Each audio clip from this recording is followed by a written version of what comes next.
మిత్రులారా, ఈరోజు వైఎస్ షర్మిల గారి నాయకత్వంలో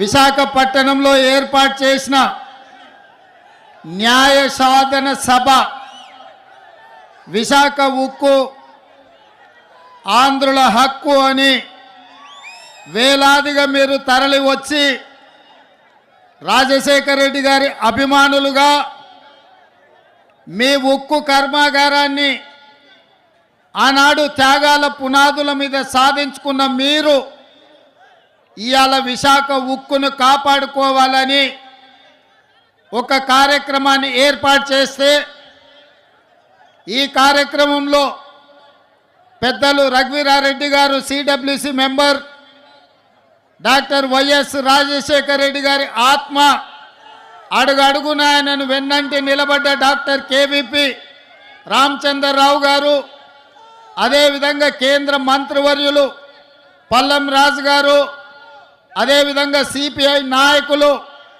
నారాయణ గారు, సిపిఎం నాయకులు, అదేవిధంగా కాంగ్రెస్ పార్టీ కార్యనిర్వాహక అధ్యక్షులు, జిల్లా పార్టీ అధ్యక్షులు మిత్రుడు రుద్రరాజు గారు, అదేవిధంగా మండల పార్టీ నాయకులు, గ్రామస్థాయి నాయకులు, రాజశేఖర రెడ్డి గారి అభిమానులందరికీ కూడా హృదయపూర్వకంగా నమస్కారం తెలియజేస్తున్న మిత్రులారా, ఈరోజు వైఎస్ షర్మిల గారి నాయకత్వంలో ఈ సభను చూస్తుంటే నాకు విశాఖపట్నంలో ఉన్నట్టు లేదు.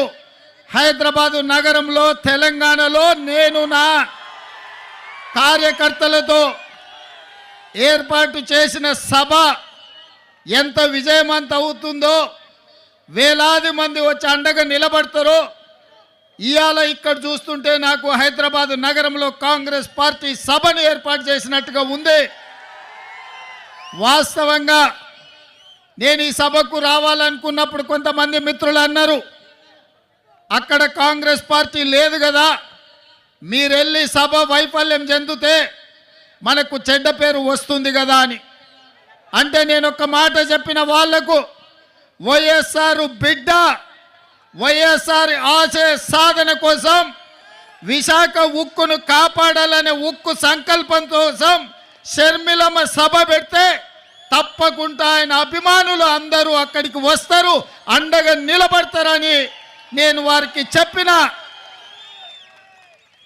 ఆ నమ్మకం, విశ్వాసం డాక్టర్ వైఎస్ఆర్ మీద మీరు చూపించి షర్మిలమ్మను ఆశీర్వదించి విశాఖ ఉక్కును కాపాడుకోవడానికి వచ్చినందుకు మీకు అందరికీ మనస్ఫూర్తిగా ధన్యవాదాలు తెలియజేస్తున్న మిత్రులారా, భౌగోళిక రాష్ట్రాలుగా విడిపోయినాం.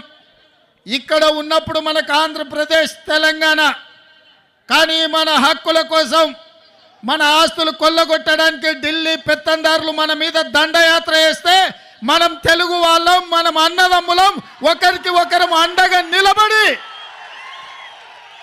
ఢిల్లీ నుంచి సుల్తానులు వచ్చినా, జాగీర్దారులు, జమీందారులు వచ్చినా తెలుగు గడ్డ మీద ఇటుక పెళ్ళను కూడా తీయలేరు, విశాఖ ఉక్కును ఒక ఇంచు కూడా కదిలించలేరు అని చెప్పి నేను ఈ సందర్భంగా తెలియజేయదలుచుకున్నా. ఆనాడు కురుక్షేత్రం జరిగేటప్పుడు కౌరవులు, పాండవులు వేరు వేరు, వాళ్ళ మధ్యలో సమస్యలు వచ్చినప్పుడు పోరాటం వేరు. కానీ వాళ్ళ మీదికి ఎవరైనా దండెత్తుతే వాళ్ళు 105 అయి అందరూ కలిసికట్టుగా నిలబడి వాళ్ళ ప్రాంత ప్రజల్ని, వాళ్ళ హక్కులను కాపాడుకోవడానికి కొట్లాడేవాళ్ళు. ఇవాళ కూడా మిత్రులారా, చాలామందికి అనుమానాలు ఉండొచ్చు, అపోహలు ఉండొచ్చు, వైఎస్ఆర్ వారసులు ఎవరు అని. నేను ఇవాళ ఒక్క మాట చెప్పదలుచుకున్న మిత్రులారా, వైఎస్ఆర్ సంకల్పాన్ని నిలబెట్టేటోళ్ళే వైఎస్ఆర్ వారసులు అవుతారు తప్ప వైఎస్ఆర్ ఆశయాలకు వ్యతిరేకంగా, వైఎస్ఆర్ గారి యొక్క ఆఖరి కోరికకు వ్యతిరేకంగా మాట్లాడే వాళ్ళు ఏ రకంగా వైఎస్ఆర్ వారసులు అవుతారో మీరు ఒక్కసారి ఆలోచన చెయ్యండి.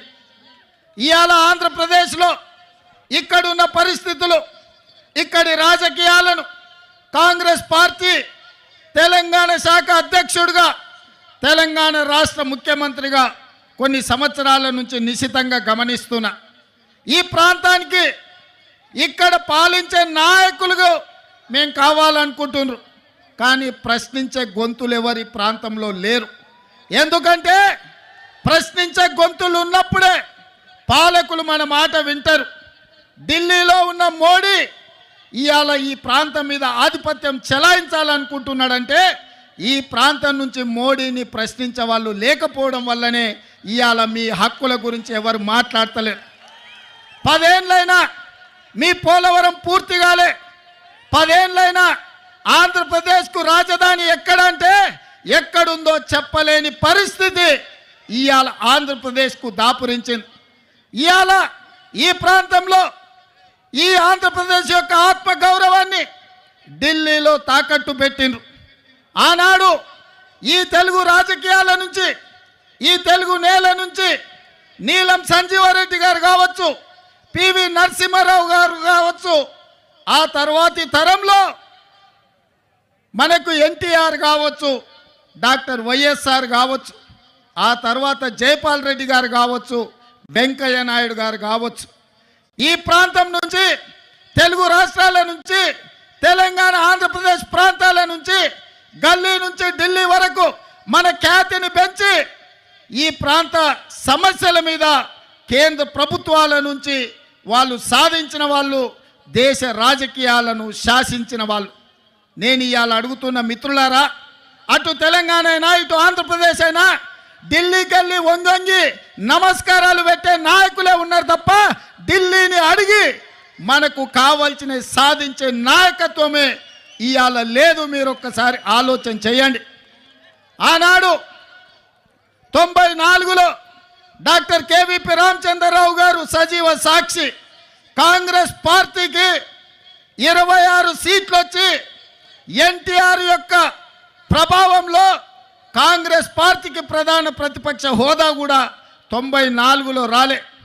అప్పుడు ఢిల్లీ ఆలోచన చేసింది, ఇక ఆనాటి ఉమ్మడి ఆంధ్రప్రదేశ్లో పార్టీ బ్రతకాలన్నా, కార్యకర్తలకు అండగా నిలబడాలంటే ఒకే ఒక్క నాయకుడు వైఎస్ఆర్ చేతికి పగ్గాలు అప్పచెప్తే తప్పకుండా కాంగ్రెస్ పార్టీ కార్యకర్తలకు అండగా నిలబడతారని ఆనాడు వైఎస్ఆర్ను ఆంధ్రప్రదేశ్ కాంగ్రెస్ పార్టీ అధ్యక్షుడిగా నియమించారు.